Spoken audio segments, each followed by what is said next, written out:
2016 കാലത്ത് കേരളത്തിന്റെ വിദ്യാഭ്യാസ രംഗത്തിന്റെ സ്ഥിതി എന്തായിരുന്നു? പൊതുവിദ്യാഭ്യാസ മേഖലയുടെ അവസ്ഥ എന്തായിരുന്നു? പൊതുവിദ്യാഭ്യാസ രംഗം വലിയ തോതിൽ തകർന്നുപോയി. നമ്മുടെ കുട്ടികൾ പൊതുവിദ്യാലയങ്ങളിൽ നിന്ന് ഒഴിഞ്ഞു പോകുന്ന അവസ്ഥയായി. അന്നത്തെ കണക്ക് 5 ലക്ഷം കുട്ടികൾ ഒഴിഞ്ഞുപോയി എന്നായിരുന്നു. 1000-ഓളം സ്കൂളുകളാണ് അനാദായകരമെന്ന് പറഞ്ഞ് കൂട്ടാനന്ന് തീരുമാനിച്ചിരുന്നത്. ഇതും നമ്മുടെ അനുഭവത്തിലുള്ളതല്ലേ?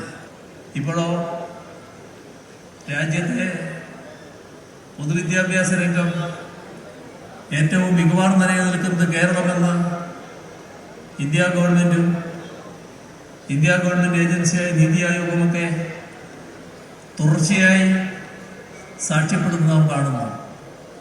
ഇത് സ്വയംഭൂവായി വന്നതല്ല. അതിനുവേണ്ടി കൃത്യമായ ഇടപെടൽ ഉണ്ടായതിൻ്റെ ഭാഗമായാണ്. അതിനായി 5000 കോടി രൂപയാണ് പൊതുവിദ്യാലയങ്ങൾ ചെലവഴിച്ചത്.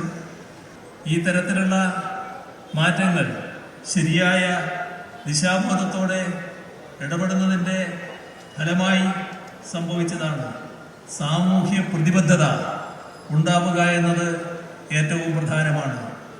ആ സാമൂഹ്യ പ്രതിബദ്ധത ഉണ്ടെങ്കിൽ മാത്രമേ നാടിന് മാറ്റങ്ങൾ ഉണ്ടാവൂ, നാടിനെ മുന്നോട്ട് നയിക്കാനാവും. അവിടെയും 2011-16 അതിനുശേഷമുള്ള കാലവും അതിനു മുൻപുള്ള കാലവും തമ്മിൽ താരതമ്യപ്പെടുത്തിയാൽ മതി.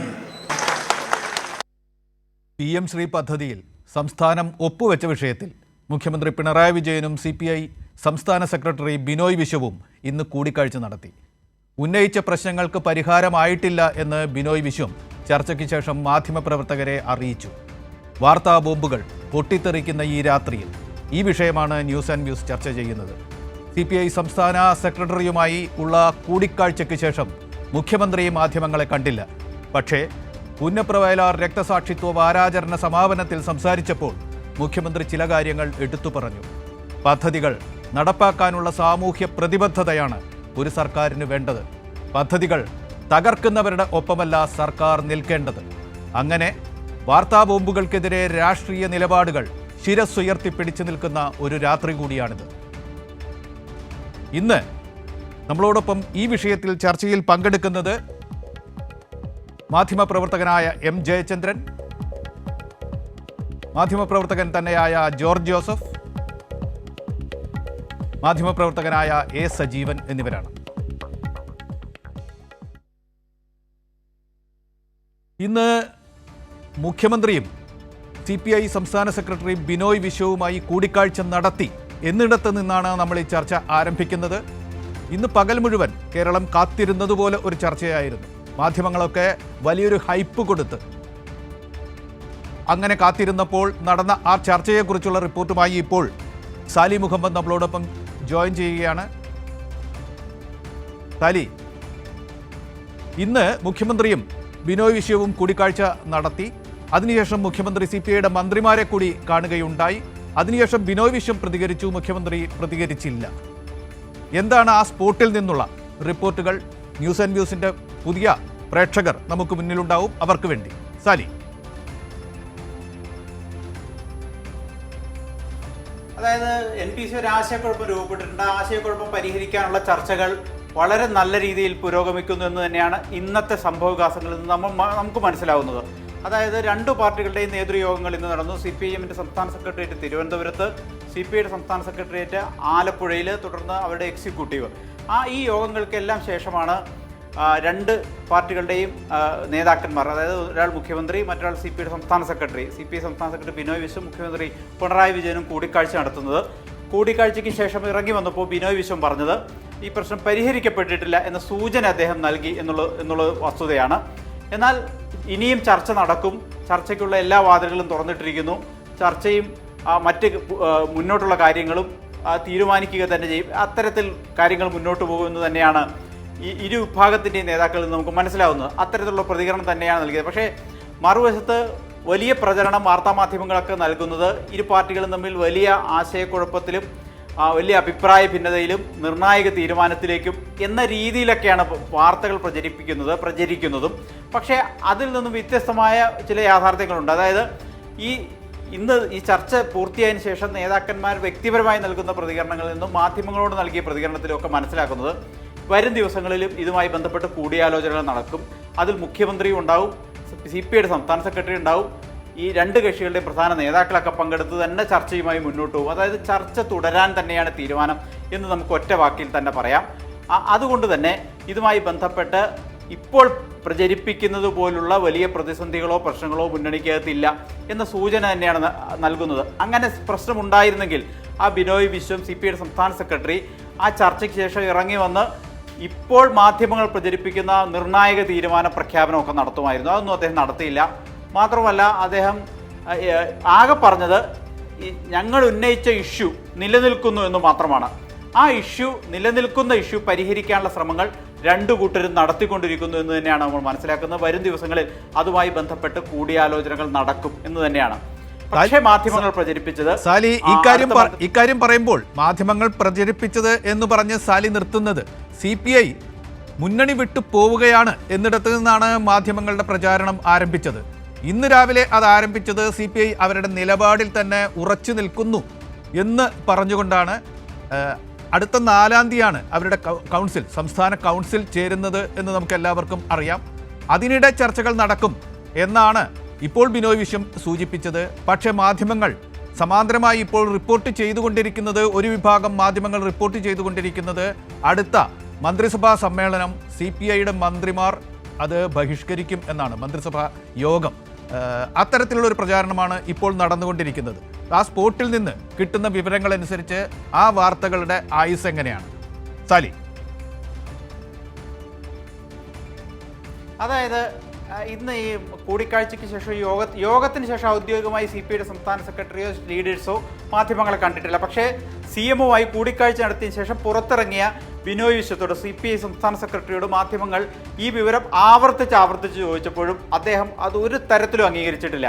അദ്ദേഹം എതിർക്കുകയും ചെയ്തില്ല എന്നുള്ള വസ്തുതയാണ്. പക്ഷേ അംഗീകരിച്ചിട്ടില്ല. അങ്ങനെ ഒരു തീരുമാനം ഞങ്ങൾ എടുത്തു എന്ന് അദ്ദേഹം മാധ്യമങ്ങളോട് പറഞ്ഞിട്ടില്ല. അങ്ങനെ അവരുടെ പാർട്ടിയുടെ സംസ്ഥാന സെക്രട്ടറി CPIയുടെ സംസ്ഥാന സെക്രട്ടറി മാധ്യമങ്ങളോട് പ്രതികരിച്ചതിന് ശേഷവും അത്തരം ചില പ്രചരണങ്ങളാണ് നടക്കുന്നത്. പക്ഷേ അത് സ്ഥിരീകരിച്ചിട്ടില്ല എന്നുള്ളതാണ് വസ്തുത. ഏതെങ്കിലും തരത്തിൽ അത് അങ്ങനെ ഒരു തീരുമാനം ഞങ്ങളുടെ പാർട്ടി എടുത്തിട്ടുണ്ട് എന്ന് CPIയുടെ ഒരു നേതാവും ഇതുവരെ പറഞ്ഞിട്ടില്ല. അതുകൊണ്ട് നമുക്കിപ്പോഴത് പറയാൻ കഴിയില്ല. മറ്റന്നാളാണ് മന്ത്രിസഭാ യോഗം. മന്ത്രിസഭാ യോഗത്തിൽ പങ്കെടുക്കുമോ ഇല്ലയോ എന്ന കാര്യത്തിൽ ഒരു വ്യക്തത കുറവ് ഇപ്പോഴുണ്ട് എന്നുള്ളത് വസ്തുതയാണ്. പക്ഷേ അത് സാധാരണ നിലയിൽ പങ്കെടുക്കില്ലെങ്കിൽ ഇന്ന് പങ്കെടുക്കില്ല എന്ന് തന്നെ CPIയുടെ സംസ്ഥാന സെക്രട്ടറി പറയുമായിരുന്നു എന്നാണ് നമ്മുടെ ഒരു അനുമാനം. ഏതായാലും അത്തരത്തിലൊരു തീരുമാനത്തിലേക്ക് അവർ പോയിട്ടുണ്ടോ എന്ന് മറ്റന്നാൾ വരെ കാത്തിരുന്നാൽ മാത്രമേ അറിയാൻ കഴിയൂ.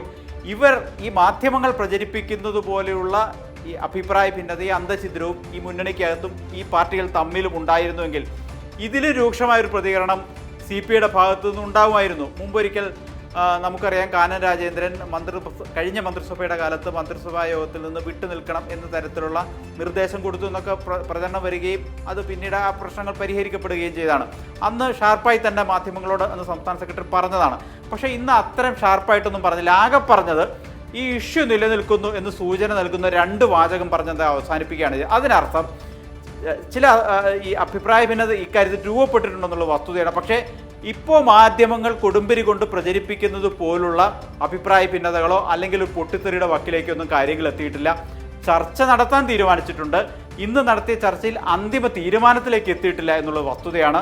മുഖ്യമന്ത്രിക്കും CPIഎമ്മിനും സർക്കാരിനും പറയാനുള്ളത് ആ വിഷയത്തിൽ ഇതാണ് സാഹചര്യം എന്ന് CPIയുടെ സംസ്ഥാന സെക്രട്ടറിയെ ബോധ്യപ്പെടുത്താൻ മുഖ്യമന്ത്രി ശ്രമിച്ചിട്ടുണ്ട്.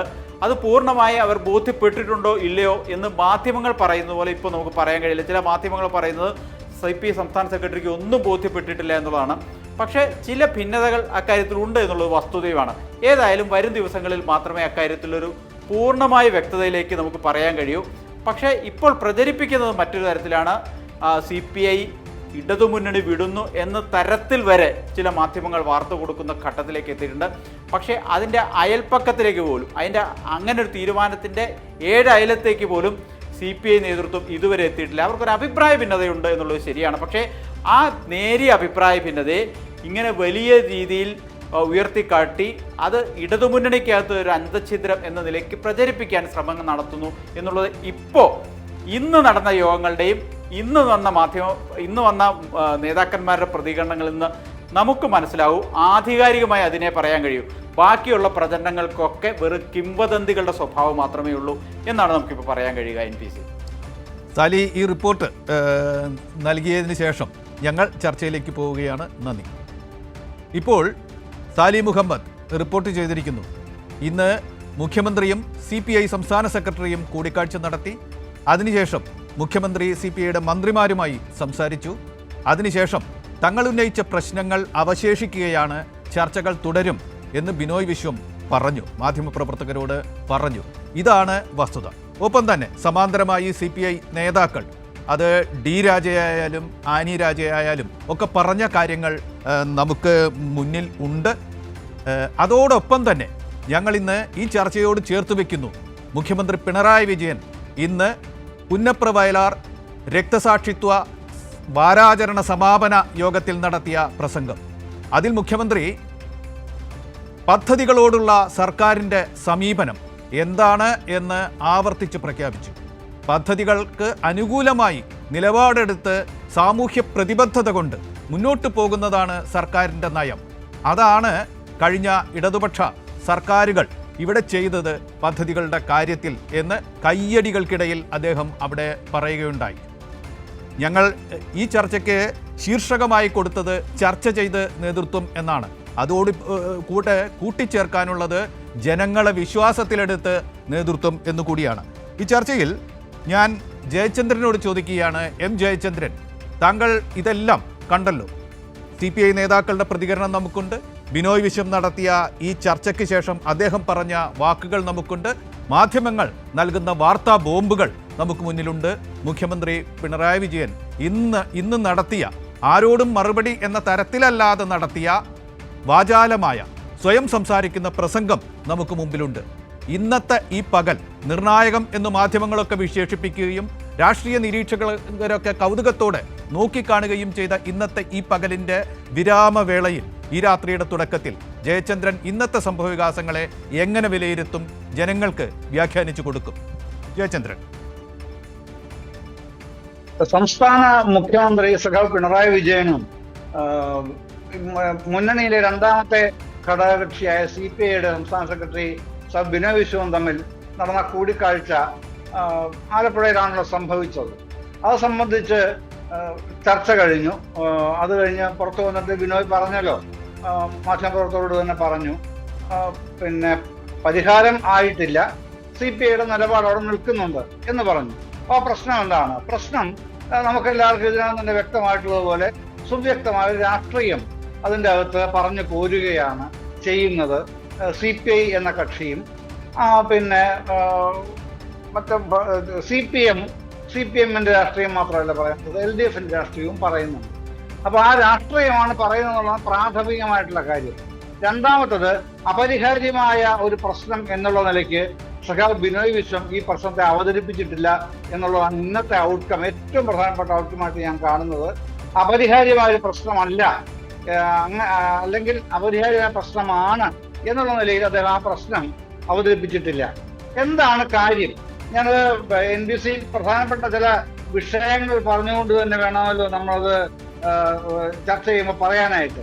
അതിൽ ഏറ്റവും പ്രധാനമായിട്ട് വന്ന ചർച്ചകളിൽ മുഴച്ചു നിൽക്കുന്ന ഒന്ന് രണ്ട് കാര്യങ്ങൾ മാത്രം ഞാനിവിടെ സൂചിപ്പിക്കാം. തുടക്കത്തിൽ അതിൽ വന്നത് ഈ ക്യാബിനറ്റിൽ പ്ലേസ് ചെയ്തൊരു മാറ്റർ പിന്നെ മന്ത്രിമാർ അറിയാതെ ഒപ്പിട്ടു എന്നുള്ളൊരു വിമർശനം ആണ് CPI ഉന്നയിക്കുന്നതെന്ന് മാധ്യമങ്ങൾ വിമർശിക്കുന്നു, ചർച്ചയിൽ പങ്കെടുക്കുന്ന പാനലിസ്റ്റുകൾ ഉന്നയിക്കുന്നു. അതെന്താണ്, അതിനകത്ത് വല്ല വസ്തുതയുണ്ടോ എന്നുള്ളതാണ് ഒന്നാമതായിട്ട് എനിക്ക് പ്രതികരിക്കാനുള്ള ഒരു പ്രധാനപ്പെട്ട വിഷയം. ഇത് ഈ പിന്നെ ഇത്തരം വിഷയത്തിൽ ആൾക്കാർ പറയുന്നത്, ചർച്ചയിലെല്ലാം പറയുന്നത് കെപ്റ്റിൻ അബയൻസ് എന്ന് പറഞ്ഞ് മാറ്റിവെച്ചു എന്നാണ് പറയുന്നത്. ആ മാറ്റിവെച്ച വിഷയമാണ് ഇതെങ്ങനെയാണ് തീരുമാനിക്കുന്നത്. ഈ മന്ത്രിസഭയിൽ തർക്കം വന്നാൽ, ഒരു പ്രശ്നം സംബന്ധിച്ച് തർക്കം വന്നാൽ പിന്നെ അതിൻ്റെതായിട്ടുള്ള ചില ഉത്തരവാദിത്തങ്ങളുണ്ട്, ചില സീക്രസിയുമുണ്ട്. എല്ലാ കാര്യങ്ങളും പറയാൻ സാധിക്കില്ല. അതുകൊണ്ട് എല്ലാ കാര്യങ്ങളും ഞാനവിടെ പറയുന്നുമില്ല. പക്ഷേ ഏതെങ്കിലും ഒരു വിഷയത്തിന് ക്യാബിനറ്റിന്റെ അംഗീകാരം വേണ്ടതുണ്ടോ എന്ന് നിശ്ചയിക്കുന്നത് എങ്ങനെയാണ്? റൂൾസ് ഓഫ് ബിസിനസ് പ്രകാരമാണ് നിശ്ചയിക്കുന്നത്. ക്യാബിനറ്റിൽ സാധാരണഗതിയിൽ അങ്ങനെയാണ് നമ്മൾ ഇതുവരെ പഠിച്ചിട്ടുള്ളതും മനസ്സിലാക്കിയിട്ടുള്ളതും അങ്ങനെയാണ്. അതിന്റെ സെക്കൻഡ് ഷെഡ്യൂളിൽ നിർവചിക്കുന്ന പ്രകാരമുള്ള MOU അല്ല PM ശ്രീ എന്ന് പറയുന്നത്. അതാണ് ഏറ്റവും പ്രധാനപ്പെട്ട കാര്യം. അത് ആ സെക്കൻഡ് ഷെഡ്യൂളിൽ നിർവചിക്കുന്ന MOU പ്രകാരമുള്ള സംഗതി അല്ല ഈ PM ശ്രീ. അതുകൊണ്ട് തന്നെ മന്ത്രിസഭയുടെ അംഗീകാരം വാങ്ങിച്ചിട്ട് ചെയ്യേണ്ട ഒരു സംഗതിയായിട്ട് ഇതിനെ അവതരിപ്പിക്കുന്നതിൽ തന്നെ അപാകതയുണ്ട്. തെറ്റാണോ എന്നൊന്നും ഞാൻ പറയില്ല. കാര്യം ഉന്നയിച്ചത് രണ്ടാമത്തെ പ്രബല ഘടകകക്ഷിയാണ്. അതുകൊണ്ട് അവർക്ക് ഒരു കാര്യം ഉന്നയിക്കാനുള്ള അവകാശത്തൊന്നും ഞാൻ ചോദ്യം ചെയ്യുകയേ ഇല്ല, വിദൂരമായി പോലും ചോദ്യം ചെയ്യില്ല. പക്ഷെ അതിൽ അപാകതയുണ്ട് അങ്ങനെ പറയുന്നത്. റൂൾസ് ഓഫ് ബിസിനസിന്റെ ഷെഡ്യൂൾ അനുസരിച്ച് അപാകതയുണ്ട്. അത് പറയാനുള്ള ഒരു ഉത്തരവാദിത്വം എനിക്ക് ഉള്ളതുകൊണ്ട് ഞാൻ ഈ ചർച്ചയിൽ അത് പറയുക. ജയചന്ദ്രൻ, അതോടൊപ്പം ഞാനൊന്ന് കൂട്ടിച്ചേർക്കട്ടെ ജയചന്ദ്രൻ.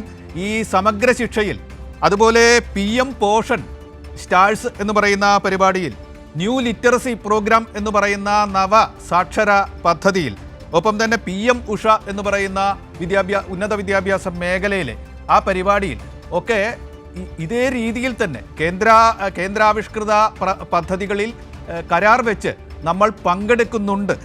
അത്തരത്തിലുള്ളൊരു രീതിയിൽ തന്നെയാണ് ഇതിലേക്കും പോയിട്ടുള്ളത് എന്ന നടപടിക്രമമാണ് വിദ്യാഭ്യാസ വകുപ്പുമായി ബന്ധപ്പെട്ടവരൊക്കെ ഉയർത്തിക്കാട്ടുന്നത്.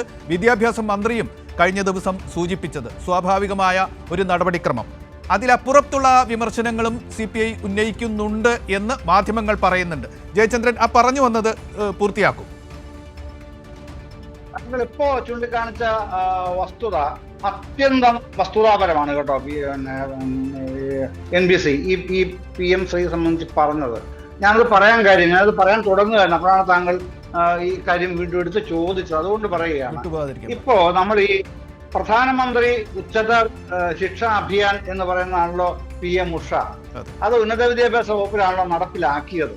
അത് നടപ്പിലാക്കിയത് എന്നാണ് ഈ NEP എന്ന് പറയുന്ന സാധനത്തിന്റെ ഈ തുടർച്ചയായിട്ട്, ഭാഗമല്ല, അതിന്റെ തുടർച്ചയായിട്ട് തന്നെ വരുന്നതാണ് ഇതൊക്കെ കേട്ടോ. അതിന്റെ ഭാഗമല്ല, അത് മറ്റൊരു കാര്യം. ഇതില് 2023 കേരളം ഒപ്പുവെച്ചല്ലോ ഈ PM ഉഷ എന്ന് പറയുന്ന പദ്ധതിയില്. ഇത് NEPയുടെ തുടർച്ചയായിട്ട്, ഭാഗമല്ല ഞാൻ ആദ്യം പറഞ്ഞു, അതിന് തുടർച്ചയായിട്ട് വന്ന ഈ PM ഉഷയിൽ ഒപ്പുവെച്ചല്ലോ. അന്ന് ഒപ്പുവെക്കുമ്പം പിന്നെ ഒരുപാട് ചരടുകൾ കേന്ദ്ര സർക്കാർ, വിദ്യാഭ്യാസ വകുപ്പ് പ്രത്യേകിച്ചും പറഞ്ഞിരുന്നു. അതിന്റെ ഒരു ഭാഗമാണ് 4 വർഷ ബിരുദ കോഴ്സ്. അതിന്റെ മറ്റൊരു പ്രധാനപ്പെട്ട സംഗതി പറഞ്ഞിരുന്നത്, വളരെ പ്രധാനപ്പെട്ട ഒരു സംഗതി പറഞ്ഞത്, ഇന്ത്യ നോളജ് സിസ്റ്റം കേരളത്തിൽ നടപ്പാക്കണം എന്ന് പറഞ്ഞത്. ഇന്ത്യ നോളജ് സിസ്റ്റം കേരളം പറഞ്ഞു, ഖണ്ഡിതമായി പറഞ്ഞു, പറ്റില്ല, കേരള നോളജ് സിസ്റ്റം ഉണ്ട് ഞങ്ങൾക്ക് പഠിപ്പിക്കാൻ, ഞങ്ങൾ അതേ പഠിപ്പിക്കൂ എന്ന് ഖണ്ഡിതമായിട്ടാണ് കേരളം പറഞ്ഞത് കേന്ദ്ര വിദ്യാഭ്യാസ വകുപ്പിനോട്. നമ്മൾ ചെയ്തത് അത് തന്നെയാണ് എന്ന് മാത്രമല്ല, അതിൽ മറ്റൊരു കാര്യം കൂടെ ഉണ്ട്. ഈ പിന്നെ ഡേറ്റ കളക്ഷന് വേണ്ടി UGC സൗജന്യമായി നൽകാവുന്ന ഒരു സോഫ്റ്റ്വെയറിന്റെ കാര്യം പറഞ്ഞു. സമർത്ഥ എന്നാണ് സോഫ്റ്റ്വെയറിന്റെ പേര്. സൗജന്യമായിട്ട് തന്നെയാണ് UGC തരികയാണ്. നമ്മൾ പറഞ്ഞു അത് ഇവിടെ വേണ്ട, കേരളത്തിൽ ആ സംഭവമായിട്ട് ഇങ്ങോട്ട് ഒരു UGC വരണ്ട, ഞങ്ങളിവിടെ സ്വന്തമായിട്ട് ഡെവലപ്പ് ചെയ്ത ഒരു സോഫ്റ്റ്വെയർ ഉണ്ട്. എന്താ അതിന്റെ പേര്? KREAP എന്നാണ് അതിന്റെ പേര്. എന്ന് പറഞ്ഞാൽ Kerala resources for education administration and planning എന്ന നമ്മളുടെ സ്വന്തം സോഫ്റ്റ്വെയർ. അതുപയോഗിച്ച് ഞങ്ങളിവിടെ ചെയ്യുന്നുള്ളൂ, നിങ്ങളുടെ സമർത്ഥ സോഫ്റ്റ്വെയർ ഞങ്ങൾക്ക് വേണ്ട. അതും ഖണ്ഡിതമായി പറഞ്ഞ് നിരാകരിച്ചതാണ്.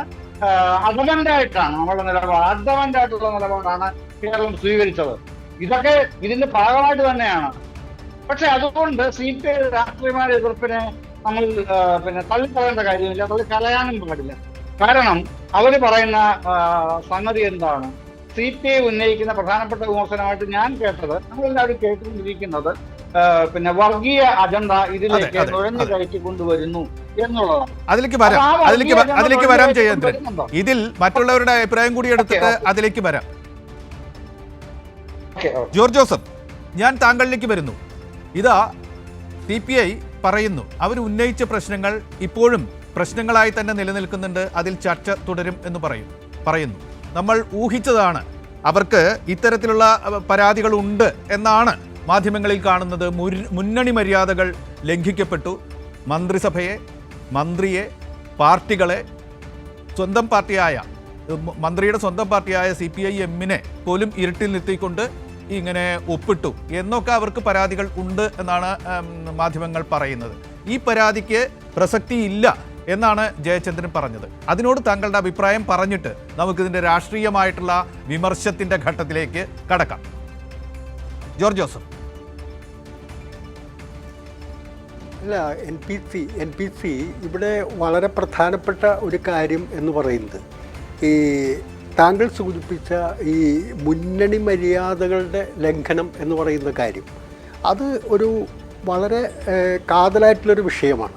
ഒരുപക്ഷെ ഇത് നമ്മൾ മനസ്സിലാക്കുന്നത് ഇത് 2 തവണയെങ്കിലും മന്ത്രിസഭയുടെ മുമ്പാകെ വന്നിരുന്നു, പല രീതിയിൽ ഇത് ചർച്ച ചെയ്യപ്പെട്ടിരുന്നു എന്നുള്ള കാര്യങ്ങളെല്ലാം നമുക്ക് മനസ്സിലാക്കാൻ കഴിയുന്നുണ്ട്.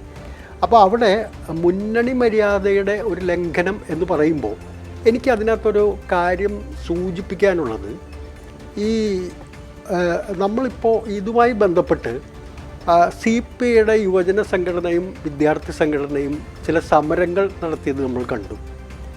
ആ അഭിപ്രായ വ്യത്യാസമുണ്ട്. അത് ഓരോ പാർട്ടിക്കും അവരുടെ അഭിപ്രായം പറയാനും അവരുടെ നിലപാടുകൾ അറിയിക്കുന്നതിനും ഇതൊക്കെ ഉള്ള സംവിധാനങ്ങളുണ്ട്. അത് ജനാധിപത്യത്തിൽ കൃത്യമായി അനുവർത്തിക്കേണ്ട രീതിയുമാണ്. പക്ഷേ ഇവിടെ ഓപ്പണായിട്ട് പ്രതിപക്ഷത്തെ വിദ്യാർത്ഥി സംഘടനകളോ അല്ലെങ്കിൽ മറ്റ് യുവജന സംഘടനകളോ സമരത്തിലേക്ക് വരുന്നതിന് മുമ്പ് ഈ പാർട്ടിയുടെ CPIയുടെ യുവജന വിദ്യാർത്ഥി വിഭാഗങ്ങൾ സമരരംഗത്തേക്ക് വരികയും ഒരു മുന്നണിയിൽ സർക്കാരിൽ അധികാരം പങ്കിടുന്ന മന്ത്രിമാരും ഒക്കെ ഉള്ളൊരു ഘട്ടത്തിൽ വിദ്യാഭ്യാസ മന്ത്രിയുടെ കോലം കത്തിക്കുന്ന സ്ഥിതിയിലേക്ക് വരെ പോയി. അതുമാത്രമല്ല, ഇന്ന് ഞാൻ മനസ്സിലാക്കിയൊരു കാര്യം, എന്നെ വളരെയധികം ഞെട്ടിച്ചൊരു കാര്യം എന്താ വെച്ചിട്ടുണ്ടെങ്കിൽ, ഒരു യുവജന വിഭാഗത്തിൻ്റെ ഒരു നേതാവ് പറയുകയാണ്, മുണ്ട് മടക്കി കുത്തിക്കൊണ്ട് ഇനി DYFIക്കാരും അങ്ങനെയുള്ള ആളുകളും പോകരുത്, അവരുടെ ഒരുപക്ഷെ അതിനകത്ത് അടിയിലെ കാവി കളസം ആളുകൾ കണ്ടെന്നു വരും എന്നൊക്കെ. അത്തരത്തിലുള്ള ബാലിശവും വില കുറഞ്ഞതുമായിട്ടുള്ള വിമർശനങ്ങൾ ഒരുപക്ഷെ പ്രതിപക്ഷ പാർട്ടികളിൽ നിന്ന് പോലും ഇല്ലാത്ത രീതിയിലുള്ള കാര്യങ്ങൾ. ഇപ്പോൾ ഈ വിഷയത്തിൽ തന്നെ ഞാൻ മനസ്സിലാക്കിയത്, ഒരു പ്രതിപക്ഷ സംഘടന, കോൺഗ്രസിൻ്റെ സംഘടനയോ മറ്റാരും തന്നെ വിദ്യാഭ്യാസ മന്ത്രിയുടെ കോലം കത്തിക്കുന്നതടക്കമുള്ള നടപടികളിലേക്ക് പോയിട്ടില്ല. അവരിതിനെ രാഷ്ട്രീയമായി ഉപയോഗപ്പെടുത്താൻ താങ്കൾ ചൂണ്ടിക്കാണിച്ചത് ജോർജ് ജോസഫ് പ്രസക്തമാണ്.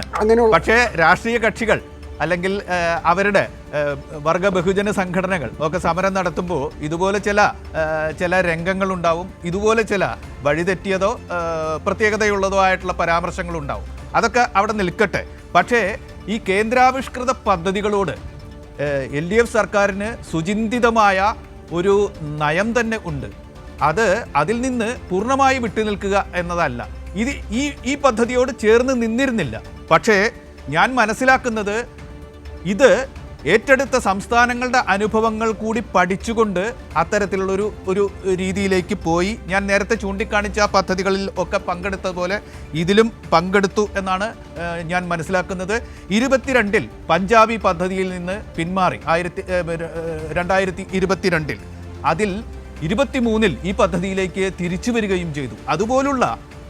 അതുപോലുള്ള ദേശീയ രാഷ്ട്രീയ രംഗത്തെ അനുഭവങ്ങൾ വിലയിരുത്തിക്കൊണ്ട് അത് ചെയ്തു എന്ന് മാത്രമല്ല ഇതിന് NEPക്ക് നവവിദ്യാഭ്യാസ പദ്ധതിക്ക് ഒരു രാഷ്ട്രീയമായ ഉള്ളടക്കമുണ്ട്.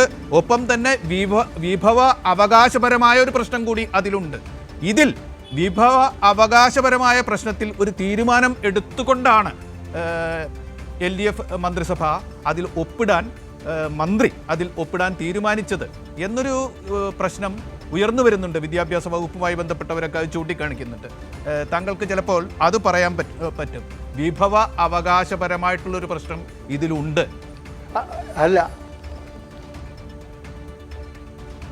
അല്ല തീർച്ചയായിട്ടും വിഭവ അവകാശപരമായിട്ടുള്ള പ്രശ്നം ഉണ്ടല്ലോ.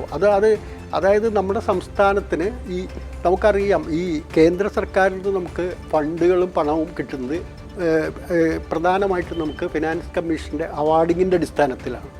അത് നമ്മുടെ നികുതി വിഹിതം, ഡിവിസിബിൾ പൂളിൽ നിന്നുള്ള നികുതി വിഹിതമുണ്ട്. അതുപോലെ തന്നെ നമുക്ക് ഗ്രാൻറ്റുകളും മറ്റ് സഹായങ്ങളും ഒക്കെ ആയിട്ട് കിട്ടുന്ന പണമൊക്കെ ഉണ്ട്.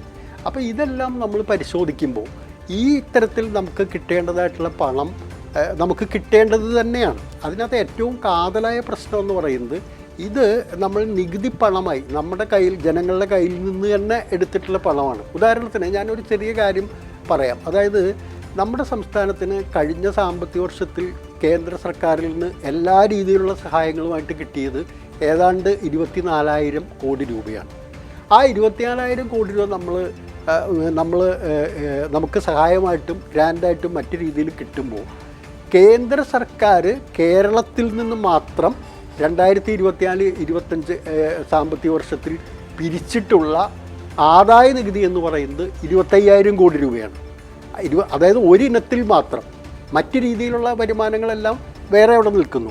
പക്ഷേ ഈ ഒരിനത്തിൽ പിരിച്ച ആദായ നികുതി ഇനത്തിൽ കേരളത്തിൽ നിന്ന് പിരിച്ചിട്ടുള്ള 25,000 കോടി രൂപയുടെ അതിൽ താഴെയാണ് കേരളത്തിന് മൊത്തം കിട്ടിയിട്ടുള്ള വിഹിതം എന്ന് പറയുന്നത്. അപ്പോൾ ഇങ്ങനെ ഈ ഗ്രാൻറ്റുകളും അതുപോലെ തന്നെയുള്ള കാര്യങ്ങളൊക്കെ ചെയ്യുമ്പോൾ അത് കേന്ദ്രാവിഷ്കൃത പദ്ധതി അല്ലെങ്കിൽ സെൻട്രലി സ്പോൺസേഡ് സ്കീമിൻ്റെ അടിസ്ഥാനത്തിൽ 60:40 എന്നുള്ള അനുപാതത്തിലും അല്ലെങ്കിൽ പലതും പൂർണ്ണമായി കേന്ദ്രം നൽകുന്നതും ഒക്കെയുള്ള രീതിയിൽ വരുമ്പോൾ അതിനകത്ത് നമ്മൾ ആ പണം സ്വീകരിക്കുന്നില്ല. അതിനകത്ത് ചില ചരടുകൾ വെച്ചിട്ട് നമ്മൾ അതിൻ്റെ അടിസ്ഥാനത്തിൽ നമ്മൾ ആ പണം സ്വീകരിക്കില്ല എന്ന് പറയുമ്പോൾ നമുക്ക് പല കാര്യങ്ങളിലും മുന്നോട്ട് പോകുന്നതിന് തടസ്സമുണ്ടാവും. അത് കേരളത്തെ സംബന്ധിച്ചിടത്തോളം വലിയ പ്രശ്നങ്ങൾ സൃഷ്ടിക്കുന്നതാണ്. ഇപ്പോൾ നമുക്ക് നേരത്തെ ഞാൻ സൂചിപ്പിച്ചതുപോലെ നമ്മുടെ ഈ കേന്ദ്ര സർക്കാരിൻ്റെ ഫിനാൻസ് കമ്മീഷൻ്റെ അവാർഡിങ്ങിൽ 10ാം ധനകാര്യ കമ്മീഷൻ്റെ കാലത്ത് 3% മുകളിലായിരുന്നത് ഇപ്പോൾ 15ാം ധനകാര്യ കമ്മീഷനിലേക്ക് വന്നപ്പോൾ 1.92% താഴ്ന്നു. അത് ഓരോ ഘട്ടത്തിലും ഇന്ന് തന്നെ നമ്മുടെ ധനകാര്യ വകുപ്പ് മന്ത്രി ശ്രീ KN ബാലഗോപാലിൻ്റെ പത്രസമ്മേളനത്തിൽ അദ്ദേഹം വളരെ വിശദമായി തന്നെ ഈ ഓരോ കാര്യങ്ങളും എങ്ങനെ ചുരുങ്ങുന്നു, കഴിഞ്ഞ 5 വർഷത്തിനിടയിലുണ്ടായ ഇത്തരത്തിലുള്ള ഞെരുക്കം ചുരുക്കത്തെക്കുറിച്ച് വളരെ വിശദമായി തന്നെ പ്രതിപാദിക്കുന്നുണ്ട്. അപ്പോൾ നമ്മളെന്തെങ്കിലും ഒരു പൊളിറ്റിക്കൽ സ്റ്റാൻഡിൻ്റെ പേരിൽ മാത്രം ഇത്തരത്തിലുള്ള കാര്യങ്ങൾ വരുമ്പോൾ നമ്മൾ പിന്നോട്ട് പോകുന്ന സ്ഥിതിയിലേക്ക് വരും. ഇപ്പോൾ ഈ ഇതിലെ 1,500 കോടി രൂപ നമ്മൾക്ക് കിട്ടുമ്പോൾ അത് പ്രധാനമായിട്ടും ഭിന്നശേഷിക്കാർ അതുപോലെ തന്നെ പട്ടികജാതി പിന്നോക്ക വിഭാഗങ്ങളിൽ പെട്ടുന്ന വിദ്യാർത്ഥികൾക്കുമൊക്കെ ഉദ്ദേശിച്ചുകൊണ്ടുള്ള പദ്ധതിക്കുള്ള പണമാണ്. അപ്പോൾ ഇവിടെ ഒരു കാര്യം NPC ഞാനൊരു കാര്യം പറയട്ടെ. അതായത് ഇതുമായി ബന്ധപ്പെട്ട് കേന്ദ്ര വിദ്യാഭ്യാസ സെക്രട്ടറിയോട് പത്രക്കാർ സംസാരിച്ചപ്പോൾ അദ്ദേഹം വളരെ ഖണ്ഡിതമായിട്ട് വ്യക്തമായിട്ട് ഒരു കാര്യം പറഞ്ഞു. അതായത് ഇതിനകത്ത് സിലബസിൽ എന്തെങ്കിലും കാര്യങ്ങൾ ചേർക്കണമെന്നോ അല്ലെങ്കിൽ അങ്ങനെ എന്തെങ്കിലും ഒരു നിബന്ധനയോ നിർബന്ധമോ ഇതിനകത്ത് ഇല്ല.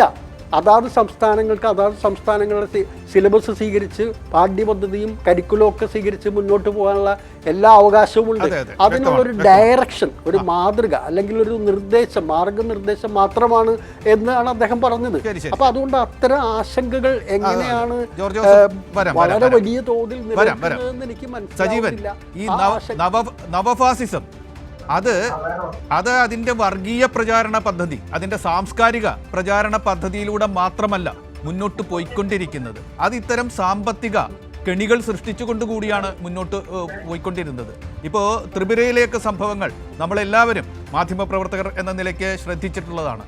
ത്രിപുരയിൽ സാമ്പത്തിക കെണിയിൽ പെടുത്തുക കൂടിയാണ് ആ സംസ്ഥാനത്തെ ചെയ്തത്. അങ്ങനെയാണ് അവിടെ നവഫാസിസ്റ്റുകൾക്ക് അധികാരത്തിൽ വരാൻ ആയത്.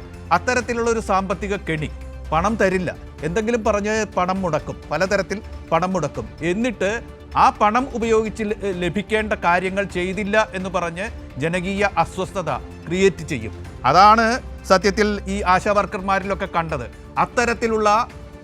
അത്തരത്തിലുള്ള പുതിയ ആശാവർക്കർ സമര മാതൃകയിലുള്ള സമരങ്ങൾ ഉയർന്നു വരുന്നതിനുള്ള ഒരു ശ്രമത്തെ ഇടപെട്ട് പരാജയപ്പെടുത്തുകയാണ് ഇപ്പോൾ ഉണ്ടായത് എന്ന തരത്തിൽ നിരീക്ഷണങ്ങൾ പൊങ്ങി വരുന്നുണ്ട്. ഒപ്പം തന്നെ ഇതുവരെ സ്വീകരിച്ച പദ്ധതികളിലൊക്കെ കേന്ദ്രത്തിൻ്റെ ആശയപരമായ കെണികളിൽ പെടാതിരിക്കുകയും അതിനെതിരെ ധീരമായ നിലപാടുകൾ എടുക്കുകയും ചെയ്തൊരു സർക്കാരാണ് ഇതിലേക്ക് പോകുന്നത് എന്നത് അത്രയേറെ മനസ്സിലാക്കാൻ പ്രയാസമുള്ളൊരു കാര്യമാണോ പ്രബുദ്ധരായ കേരള ജനതയ്ക്ക്? താങ്കൾ എന്ത് കരുതുന്നു സജീവൻ? NPC താങ്കൾ പറഞ്ഞ ത്രിപുരയിലേക്കൊന്നും പോകേണ്ട, നമ്മുടെ ഇവിടെ കേരളത്തിൽ തന്നെ മോദി സർക്കാർ ചെയ്ത കാര്യങ്ങൾ മാത്രം നോക്കിയാൽ മതിയല്ലോ. ഏറ്റവും ഭീകരമായിട്ടുള്ള ഒരു പ്രകൃതി ദുരന്തമാണ് വയനാട്ടിലുണ്ടായത്. എന്നിട്ട് അവിടെ പ്രധാനമന്ത്രി വരുന്നു, പണം ഇവിടുത്തെ ഈ പ്രശ്നങ്ങൾക്ക് ഇതിനെ സ്വാഭാവികമായ അവസ്ഥയിലേക്ക് പോകാൻ, നഷ്ടപരിഹാരം കൊടുക്കാൻ ഒന്നും പണം ഒരു പ്രശ്നമാകില്ല എന്ന് ജനങ്ങളോട് ഇവിടെ വെച്ച് പറഞ്ഞയാളാണ് നമ്മുടെ പ്രധാനമന്ത്രി. അദ്ദേഹം തൻ്റെ കേരളത്തിലുള്ള ഒരു മന്ത്രിയെ ഇതിന് പൂർണ്ണമായ റിപ്പോർട്ട് എടുക്കാൻ വേണ്ടിയിട്ട് വെച്ചിരുന്നു. വേറൊരു മന്ത്രി സ്വന്തം നിലയ്ക്കും ഇവിടെ നടന്നിട്ട് കുറേ റിപ്പോർട്ടുകൾ എടുത്തു. എന്നിട്ട് എന്തുണ്ടായി? ഈ ബാങ്കുകൾ ഈ വായ്പ എഴുതി തള്ളണമെന്നുള്ള ആവശ്യം പോലും അംഗീകരിക്കാതിരുന്നപ്പോൾ അതുമായിട്ട് ബന്ധപ്പെട്ട് ഹൈക്കോടതിയിൽ പോയപ്പോൾ ഹൈക്കോടതി എത്ര രൂക്ഷമായാണ് കേന്ദ്ര സർക്കാരിനെതിരെ പറഞ്ഞിട്ടുള്ളത്. അപ്പോൾ അതിനൊക്കെ ചെയ്യുന്നത് ഇങ്ങനെ ഉണ്ടാവുന്ന സമയത്ത് പരമാവധി ഞെക്കിക്കൊല്ലാനുള്ള ശ്രമം ഉണ്ടാവുന്നു. ഇങ്ങനെ ഈ സമയത്ത് പോലും ഇവിടെ UDF ചെയ്തിട്ടുള്ള എന്താണ്? സർക്കാർ അത് കൊടുത്തില്ല, ഇത് കൊടുത്തില്ല എന്ന് പറഞ്ഞിട്ട് കടുത്ത സാമ്പത്തിക പ്രതിസന്ധി നിലയിലേക്ക് അവിടെ പ്രത്യേകമായിട്ടുള്ള ഭവന പദ്ധതികൾ ഉണ്ടാവുന്നു, ടൗൺഷിപ്പ് ഉണ്ടാവുന്നു. ഇത്രയും കാര്യങ്ങളൊക്കെ ചിലപ്പോൾ കുറച്ച് ഡിലേ ഒക്കെ വന്നിട്ടുണ്ടാകാം. അത് ചെയ്യുമ്പോൾ പോലും കേന്ദ്ര സർക്കാരിൻ്റെ ഭാഗത്ത് നിന്നുണ്ടാവുന്ന ഈ ഭീകരമായിട്ടുള്ള ഈ പ്രതിരോധമുണ്ടല്ലോ, അപ്പോൾ പണം കൊടുക്കാത്ത ഒരവസ്ഥ, അങ്ങനെ വളരെ ഞെക്കിക്കൊല്ലുന്നൊരവസ്ഥ ഉണ്ടായിട്ട് പോലും അതിനോട് പ്രതികരിക്കാൻ ഇവിടെ UDF കഴിഞ്ഞിട്ടില്ല. പ്രത്യേകിച്ച് UDF-ന്റെ MP ആണ് വയനാട്ടിലുള്ളത്. അപ്പോൾ ഇതേപോലെ കുറേ പ്രശ്നങ്ങളുണ്ട്. ഇതിൻ്റെ തന്നെ ഒരു ഭാഗമാണ് PM ശ്രീ പദ്ധതി നടപ്പാക്കാൻ അത് ഒപ്പിട്ടില്ലെങ്കിൽ നിങ്ങൾക്ക് ഒരു തരത്തിലുള്ള ഫണ്ടും ഉണ്ടാവില്ല, വിദ്യാഭ്യാസ രംഗത്തുള്ള ഒരു ഫണ്ടും തരില്ല എന്ന രീതിയിലേക്കുള്ള പോക്ക്. ഇത് രണ്ട് രീതിയിലാണ് ചെയ്യാവുന്നത്. ഒന്ന്, അതില്ലെങ്കിൽ ഞങ്ങൾ ഇങ്ങനെ ഇറങ്ങിപ്പോയിക്കൊള്ളാമെന്ന് വിചാരിക്കാം. അതല്ലെങ്കിൽ കോടതിയിൽ പോകാം. ഇനി അതല്ല, അതിനേക്കാൾ ചെയ്യാവുന്നത് ഇപ്പോൾ സർക്കാർ എടുത്തിട്ടുള്ള ഒരു കാര്യമാണ് ആ പദ്ധതിയിൽ നിന്നുള്ള കാശ് വാങ്ങാൻ ഞങ്ങൾ ഈ പറയുന്ന ദേശീയ വിദ്യാഭ്യാസ നയത്തിലെ വർഗീയ അജണ്ടകൾ ഒന്നും കഴിഞ്ഞ ദിവസങ്ങളിലൊക്കെ മന്ത്രി ആവർത്തിച്ച് പറഞ്ഞ കാര്യമാണ്. ഈ പറയുന്ന ദേശീയ വിദ്യാഭ്യാസ നയത്തിലുള്ള ഒരു വർഗീയ അജണ്ടയും ഇവിടെ നടപ്പാക്കില്ല, അത് ഞങ്ങൾ ഉറപ്പ് തരുന്നത് പറയുന്നു. ഇതാണ് ഒരു എടുക്കാവുന്ന തീരുമാനം. ഇതിൽ എനിക്ക് തോന്നിയിട്ടുള്ള കാര്യം, ഇത്തരം കാര്യങ്ങൾ വരുമ്പോൾ പ്രത്യേകിച്ച് മന്ത്രിസഭയുടെ പരിഗണനയ്ക്കായിട്ട് 2 വട്ടം വന്ന സമയത്ത് അതിൽ ഒരു സമവായത്തിലേക്ക് പോകേണ്ടിയിരുന്നു. അത് സമവായത്തിനൊന്നും സത്യത്തിൽ നേരത്തെ ജയന്തനോട് പറഞ്ഞ ആവശ്യമില്ല. PM ഉഷ ഒപ്പിട്ട മന്ത്രിസഭാ യോഗത്തിൽ വെച്ചുകൊണ്ടൊന്നുമല്ല. പക്ഷേ അത് വന്നു കഴിഞ്ഞാൽ ബോധ്യപ്പെടുത്തേണ്ട ഒരു ചെറിയ ചുമതല ഉണ്ടായിരുന്നു. വേറൊരു കാര്യമുള്ളത്, ഇവിടെ പ്രതികരിച്ച CPI നിലപാടാണ്. ഇവിടെ വളരെ രൂക്ഷമായ രൂപത്തിൽ പരസ്യ പ്രതികരണത്തിലേക്ക് പോയി.